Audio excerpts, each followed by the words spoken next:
അപ്പോൾ നമ്മൾ Avengers versus X-Men എന്ന് പറഞ്ഞ കോമിക്കിൻ്റെ ഇഷ്യൂ 2 ആണ് നോക്കാൻ വേണ്ടി പോകുന്നത്. ഇതിന് മുമ്പുള്ള ഇഷ്യൂ നിങ്ങൾ ആരും കണ്ടിട്ടില്ലെങ്കിൽ ജസ്റ്റ് ഒന്ന് കണ്ടിട്ട് വരാം. അപ്പോൾ നമുക്ക് കൂടുതൽ പറഞ്ഞ് ബോറടിപ്പിക്കാതെ കഥയിലേക്ക് പോവാം. അങ്ങനെ ഫസ്റ്റ് തന്നെ കാണിക്കുന്നത് കഴിഞ്ഞ ഇഷ്യൂവിൻ്റെ എൻഡിൽ നമ്മുടെ അവഞ്ചേഴ്സ് മൊത്തം അവിടെ അസംബിൾ ആയിട്ടുണ്ടാവും ആ എക്സ്മെൻസിനെ എതിർക്കാൻ വേണ്ടിയിട്ട്. അങ്ങനെ ആ ഹെലികാരിയറിൽ മൊത്തം അവഞ്ചേഴ്സ് നിരന്ന് നിൽക്കുന്നതാണ് കാണിക്കുന്നത്. അങ്ങനെ ഇതൊക്കെ കണ്ടിട്ടുള്ള നമ്മുടെ സ്പൈഡർമാനും ക്യാപ്റ്റൻ അടിച്ചിട്ട് സൈക്ലോപ്സ് ഇത്രയ്ക്കൊരു പൊട്ടത്തരൊക്കെ ചെയ്യുമെന്ന് വിചാരിച്ചിട്ടില്ല എന്നൊക്കെ അവർ പറഞ്ഞുകൊണ്ടിരിക്കുകയാണ്. അപ്പോൾ തന്നെ വൂൾവറിൻ പറയാണ്, നിന്നോടൊക്കെ ഇതൊക്കെ തന്നെയല്ലേ ഇന്നലെ മുതൽ തന്നെ ഞാൻ പറഞ്ഞുകൊണ്ടിരുന്നത്, അവ അങ്ങനെ ഇങ്ങനെയൊന്നും അവളെ വിട്ടുതരില്ലാന്ന്, ഇനി എല്ലാം അനുഭവിച്ചോന്ന് പറയാണ്. അങ്ങനെ താഴെയുള്ള സ്റ്റോമും സൈക്ലോപ്സിനോട് പറയാണ്, നീ എന്താണ് ഈ ചെയ്തിരിക്കുന്ന സ്കോട്ട്, നീ കാരണം ഇപ്പോൾ ഒരു വലിയ ഫൈറ്റ് തന്നെ ഇവിടെ നടക്കാൻ വേണ്ടി പോകണമെന്ന് പറയാണ്. അങ്ങനെ സ്കോട്ടും പറയാണ്, എന്ത് ഞാനാണോ ഇപ്പോൾ ഫൈറ്റ് ചെയ്യാൻ വേണ്ടി തീരുമാനിച്ചത്, അവിടെ കണ്ടോ ആ കള്ളപ്പന്നികളൊക്കെ അടിയുണ്ടാക്കാൻ വേണ്ടി തന്നെ നിരന്ന് നിൽക്കുവാണ് മുകളിൽ. ഇപ്പോൾ തല്ല ഉണ്ടാക്കാൻ വേണ്ടിയിട്ട് ഒരു കാരണം കിട്ടി, അത്രേ ഉള്ളൂ. അവർക്ക് ഫൈറ്റാണ് വേണ്ടെങ്കിൽ എന്നാൽ ആ ഫൈറ്റ് തന്നെ നമുക്കും കൊടുക്കാമെന്ന് പറയാണ്. ഉടനെ തന്നെ നമ്മുടെ മഗ്നീറ്റോ താഴെയുള്ള കൊളോസസിനെ കൺട്രോൾ ചെയ്ത് പോയിട്ട് മുകളിലുള്ള ആ അവഞ്ചേഴ്സിൻ്റെ ഹെലികാരിയർ തന്നെ തകർക്കാൻ വേണ്ടി നോക്കുകയാണ്. അങ്ങനെ കൊളോസസ് പുള്ളിയുടെ ആ ബോഡി വെച്ചിട്ട് മൊത്തം ഹെലികാരിയർ തന്നെ തകർത്തുകൊണ്ടിരിക്കുകയാണ്. അപ്പം തന്നെ ബാക്കിൽ നിന്നൊരു സൗണ്ട് കേൾക്കുകയാണ്, എക്സ്മെൻസിലെ തന്നെ വൺ ഓഫ് ദ സ്ട്രോങ്ങസ്റ്റ് മെമ്പറാണ് നീ എന്ന് ഞാൻ കേട്ടിട്ടുണ്ട്, പക്ഷേ എൻ്റെ അത്രയൊന്നും നീ വരത്തില്ലെന്ന് പറഞ്ഞിട്ട് നമ്മുടെ റെഡ് ഹൾക്ക് പുള്ളിനെ അറ്റാക്ക് ചെയ്യാൻ തുടങ്ങാണ്. അങ്ങനെ ആ റെഡ് ഹൾക്കിൻ്റെ ആ ഇടിയുടെ ഇമ്പാക്റ്റിൽ ആ മൊത്തം അവഞ്ചേഴ്സ് തന്നെ ആ ഹെലികാരിയറിൽ നിന്ന് തകർന്ന് താഴെ വീഴാണ് വെള്ളത്തിൽ. അങ്ങനെ വെള്ളത്തിൽ വീണ അവഞ്ചേഴ്സിനൊക്കെ എതിർത്ത് താഴെയുള്ള നമ്മുടെ നെമോർ ഫൈറ്റ് ചെയ്യാൻ വേണ്ടി വരികയാണ്. പക്ഷേ ആ നെമോറിനെ തന്നെ എണ്ണ വരപ്പിക്കുകയാണ് ലൂക്കേജ്. അങ്ങനെ മുകളിൽ നിന്ന് നമ്മുടെ അയൺമാനും ഡോക്ടർ സ്ട്രേഞ്ചും ഫൈറ്റ് ചെയ്യാൻ വേണ്ടി താഴോട്ട് ഇറങ്ങാൻ വേണ്ടി ശ്രമിക്കുകയാണ്. അങ്ങനെ അവരെ താഴേക്ക് ഇറങ്ങാൻ പറ്റാത്ത പോലെ നമ്മുടെ സൈക്ലോപ്സ് അറ്റാക്ക് ചെയ്യുകയാണ്. പെട്ടെന്ന് തന്നെ എവിടെ വന്നൊരു ഷീൽഡ് സൈക്ലോപ്സിൻ്റെ ഹെൽമെറ്റ് തന്നെ തകർക്കുകയാണ്. അങ്ങനെ നമ്മുടെ കപ്പിത്താനും തിരിച്ചു വന്ന ആ ഷീൽഡ് പിടിക്കുകയാണ്. അങ്ങനെ പുള്ളിയുടെ ബാക്കിൽ മൊത്തം മെമ്പേഴ്സും നിരന്ന് നിൽക്കുകയാണ്. അങ്ങനെ ക്യാപ്റ്റനും ഹോപ്പ് സമേഴ്സ് ഇല്ലാതെ ഞങ്ങൾ ഇവിടുന്ന് ഒരടി പോലും അനങ്ങുന്നില്ലെന്ന് പറഞ്ഞിട്ട് ഫൈറ്റ് ചെയ്യാൻ വേണ്ടി തയ്യാറായി നിൽക്കുകയാണ്. ഇപ്പുറത്ത് നമ്മുടെ എക്സ്മാനും മുടിഞ്ചാ തുടരാന്ന് പറഞ്ഞുകൊണ്ട് അവർ റെഡിയായി നിൽക്കുകയാണ്.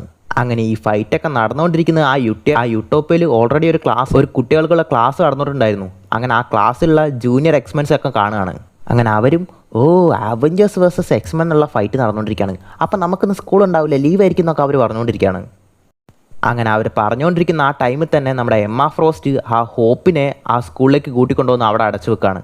അങ്ങനെ ആ എമ്മയും ഇവളെ ഇവിടുന്ന് പുറത്തിറങ്ങാൻ അനുവദിക്കരുത്, അത് നിങ്ങളുടെ ചുമതലയാണെന്ന് പറഞ്ഞിട്ട് ആ പിള്ളേരെ ഏൽപ്പിച്ചിട്ട് പോവാണ്. അങ്ങനെ എമ്മ ഫ്രോസ്റ്റും, സ്കോട്ട് പേടിക്കണ്ട, എൻ്റെ സൈക്കിക് എബിലിറ്റീവ്സ് വെച്ചിട്ട് വെറും 30 സെക്കൻഡിലേക്ക് അവന്മാരെയൊക്കെ ഞാൻ സ്റ്റെബിലൈസ് ചെയ്ത് നിർത്തിത്തരാമെന്ന് പറഞ്ഞിട്ട് പുറത്തോട്ട് വരികയാണ്. അങ്ങനെ ചേച്ചി പുറത്ത് വന്നുകൊണ്ടിരിക്കുമ്പോൾ തന്നെ പെട്ടെന്ന് ആരോ വന്ന് അറ്റാക്ക് ചെയ്യാണ്. നോക്കുമ്പോൾ വേറെ ആരുമല്ല, നമ്മുടെ അയൺമാനാണ്.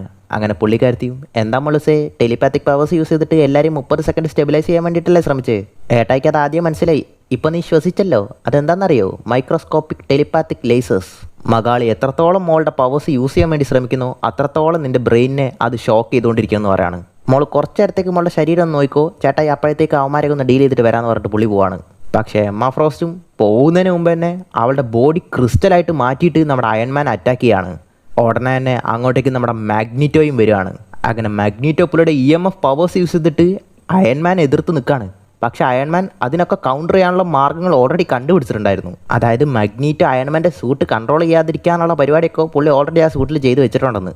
അങ്ങനെ ഈ നടക്കുന്ന ഫൈറ്റൊക്കെ ലൈവായിട്ട് TV ടെലികാസ്റ്റ് തന്നെ ചെയ്തുകൊണ്ടിരിക്കുകയാണ്. അങ്ങനെ ഇതൊക്കെ TV കണ്ടുകൊണ്ടിട്ടുള്ള നമ്മുടെ പിയട്രോ, അതായത് ക്വിക്ക് സിൽവർ, അവരെ ഹെൽപ്പ് ചെയ്യാൻ വേണ്ടി ഞാൻ പോവാ, നീ വരുന്നുണ്ടോ ഇല്ലയോ എന്ന് ഞാൻ ചോദിക്കുന്നില്ല, ഞാൻ പോവാണെന്ന് പറഞ്ഞിട്ട് കടലിൻ്റെ മുകളിൽ തന്നെ ഓടിക്കൊണ്ട് പോവാണ്.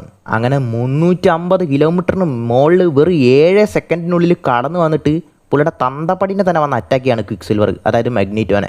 അങ്ങനെ അടികൊണ്ട് വീണം മാഗ്നീറ്റോയും ഒരു തവണ മണ്ടനായിട്ട് ജനിച്ചു, മണ്ടനായിട്ട് നിനക്ക് ജീവിക്കും വേണോ? എടാ മരമണ്ട, നിനക്കും കൂടി വേണ്ടിയിട്ടാണ് ഞങ്ങൾ പോരാടുന്നതെന്ന് പറയാണ്. അങ്ങനെ അപ്പനും മോനും തമ്മിലടിച്ചുകൊണ്ടിരിക്കുന്ന കാര്യവും നമ്മുടെ വാണ്ടയും TV കണ്ടുകൊണ്ടിരിക്കുകയാണ്. അങ്ങനെ അപ്പനും മോനും അടി ഉണ്ടാക്കിക്കൊണ്ടിരിക്കുന്ന ചേച്ചിക്ക് സഹിക്കില്ലല്ലോ. അങ്ങനെ ചേച്ചി ആ TV ഓഫ് ചെയ്തിട്ട് അവിടെ നിന്ന് ഇങ്ങോട്ട് പോവാണ്. അങ്ങനെ ഓൾറെഡി തന്നെ വാണ്ടയ്ക്ക് വന്നിട്ടുണ്ടായിരുന്ന ഒരു സ്വപ്നം അവൾ ഓൾറെഡി ഡയറിയിൽ കുറിച്ച് വെച്ചിട്ടുണ്ടായിരുന്നു. അങ്ങനെ ആ ഡയറിയിൽ ലോകത്തിൻ്റെ അവസാനം എന്ന് പറഞ്ഞിട്ട് ഫീനിക്സ് ഫോഴ്സിൻ്റെ ഒരു പടവും വരച്ചു വെച്ചിട്ടുണ്ടായിരുന്നു. അതായത് വാണ്ട ചേച്ചിക്ക് ഫീനിക്സ് ഫോഴ്സ് ഈ വേൾഡിനെ തന്നെ നശിപ്പിക്കാൻ പോകുന്ന പോലെ ഒരു സ്വപ്നം വന്നിട്ടുണ്ടായിരിക്കണം എന്ന് തോന്നുന്നു, അല്ലെങ്കിൽ ഒരു വിഷം വന്നിട്ടുണ്ടായിരിക്കണം. അതേസമയം ഇപ്പുറത്ത് എക്സ്മാൻ ആയിട്ടുള്ള നമ്മുടെ വൂൾവറിൻ തന്നെ അവഞ്ചേഴ്സിൻ്റെ കൂടെ ചേർന്നിട്ട് എക്സ്മാനെതിരായിട്ട് തന്നെ ഫൈറ്റ് ചെയ്യാണ്. അങ്ങനെ നമ്മുടെ വൂൾവറിനും, എക്സ്മെൻസ് നിങ്ങളിന്ന് ഞാൻ പറയുന്ന കേക്ക്, ഞാനൊരു എക്സ്മാൻ തന്നെയാണ്, പക്ഷേ ഫീനിക്സ് ഫോഴ്സ് വന്നു കഴിഞ്ഞാൽ ഈ ലോകം തന്നെ നശിച്ചു പോകും, പക്ഷേ ആ എക്സ്മെൻസും വൂൾവറിനെ എടാ ദ്രോഹി, ഞങ്ങൾക്ക് എന്നെ ദ്രോഹം ചെയ്തിട്ട് അവന്മാരുടെ കൂടെ ഒന്ന് ഫൈറ്റ് ചെയ്യുന്നു, നിന്നെ വേണോടാ ആദ്യം കൊല്ലാൻ പറഞ്ഞ് ഫൈറ്റ് ചെയ്യാണ്. നമ്മുടെ ബ്ലാക്ക് പാന്തറിനെ എതിർത്തിട്ട് പുള്ളിയുടെ വൈഫായിട്ടുള്ള സ്റ്റോം തന്നെ ഫൈറ്റ് ചെയ്യാണ്. അതെ, ഇവർക്കിടയിൽ തമ്മിൽ ഒരു ഹസ്ബൻഡ് ആൻഡ് വൈഫ് റിലേഷൻ ഉണ്ട് കോമിക്സിൽ. അങ്ങനെ ഇതൊക്കെ ദൂരത്തിൽ നിന്ന് നമ്മുടെ ഹോപ്പും കണ്ടോണ്ടിരിക്കുകയാണ്. അങ്ങനെ അവിടെയുള്ള ആ പിള്ളേർ അവഞ്ചേഴ്സ് തന്നെ ഡയറക്റ്റായിട്ട് ഇവിടെ വന്ന് ഇങ്ങനെ ഫൈറ്റ് ചെയ്യുന്നുണ്ടെങ്കിൽ ഇതെന്തോ ഒരു വലിയ വിഷയമാണെന്നൊക്കെ പറയാണ്. അങ്ങനെ ഹോപ്പും പറയാണ് അവന്മാർ ഇവിടെ വന്ന് ഫൈറ്റ് ചെയ്യുന്നത് തന്നെ എനിക്ക് വേണ്ടിയിട്ടാണ്. അങ്ങനെ നോക്കുകയാണെങ്കിൽ ആ വലിയ പുള്ളി ശരിക്കും ഞാനല്ലേ എന്ന് പറയാണ്. അതേസമയം ഇപ്പുറത്ത് നമ്മുടെ ക്യാപ്റ്റൻ അമേരിക്കയും സൈക്ലോപ്സും ഫൈറ്റ് ചെയ്തുകൊണ്ടിരിക്കുകയാണ്.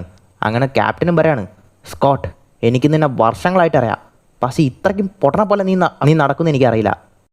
എടാ മരമണ്ട, ഒന്നും പറയുന്ന കേൾക്കുക, ഫീനിക്സ് ഫോഴ്സ് ഈ ഭൂമിയിലേക്ക് വന്നു കഴിഞ്ഞാൽ എല്ലാവർക്കും ആണ് ആപത്ത്. ഞാൻ മൊത്തം ഈ വേൾഡിന് വേണ്ടിയിട്ടാണ് ഫൈറ്റ് ചെയ്യുന്നത്, നിനക്ക് എന്താണ് മനസ്സിലാവാത്തതെന്ന് പറയാണ്. കുറച്ചൊന്ന് ആലോചിച്ച് നോക്ക്, ആ ഫീനിക്സ് ഫോഴ്സ് ജീൻ ഗ്രേ എന്താണ് ചെയ്തതെന്ന്. പക്ഷെ ആ ജീൻ ഗ്രേ എന്നുള്ള വാക്ക് കേട്ടപ്പോൾ തന്നെ സൈക്ലോപ്സിന് വീണ്ടും ദേഷ്യം ഉച്ചി കയറുകയാണ്. അപ്പം തന്നെ നമ്മുടെ സൈക്ലോപ്സും, നീ എക്സ്പെൻസിലൊക്കെ നല്ലത് ചെയ്യാൻ വേണ്ടിയിട്ടാണ് ശ്രമിക്കുന്നത്, അങ്ങനെയാണെങ്കിൽ നീ ഡയറക്റ്റ് എൻ്റെ അടുത്ത് വന്ന് സംസാരിച്ചേനെ, ആ ഒരാവശ്യമില്ലാത്ത വൂൾവറിൻ്റെ അടുത്തല്ല നീ പോവാ. അങ്ങനെ ക്യാപ്റ്റനും, നീ ചെയ്യുന്നത് തെറ്റാണെന്ന് നിനക്ക് മനസ്സിലാവുന്നില്ല സ്കോട്ട്, നീ ചെയ്യാൻ പോകുന്നത് ഈ ലോകത്തെ തന്നെ നശിപ്പിക്കുന്നൊക്കെ പറയാണ്.